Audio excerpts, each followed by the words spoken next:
Big boss శనివారం concept తర్వాత ఆదివారం కాన్సెప్ట్ మొహం ఎలా ఉందంటే విచ్చుకున్న పువ్వులా కాకుండా ముడుచుకున్న మొగ్గలా ఉంది. ఎవరిది? హరీష్ మొహం.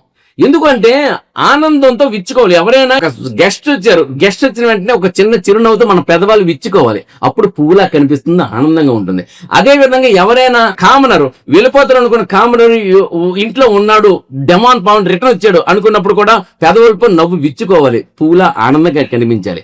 అదే విధంగా వెళ్ళిపోయిన పర్సన్ సృష్టి వెళ్ళిపోతూ హరీష్ పేరు చెప్పారు, ఈయన జెన్యున్ గా ఆడుతున్నారండి అని. అప్పుడు అందరు కూడా మిగతా వాళ్ళు థ్యాంక్ యూ అని నవ్వుకుంటూ పెదవులు విచ్చుకున్నాయి. అప్పుడు కూడా ఈయన థ్యాంక్స్ కాదు కదా, నమస్కారం కాదా, కనీసం పెదవులు కూడా విచ్చుకోలేదు, మొగ్గలాగే ఉన్నాయన్నమాట. అంటే ఈ వారం మొహం మొగ్గలా పెట్టుకొని హరీష్ మొత్తం నడిపాడు కాబట్టి ఇప్పుడు ఆ విచ్చుకున్న పువ్వుల్ని నెత్తినెక్కించుకుంటారు కానీ మొగ్గల్ని దేవుడి పటాలకి పెట్టరు, వాళ్ళు కూడా పెట్టుకోరు ఎక్కడో మల్లె మొగ్గలు తప్ప.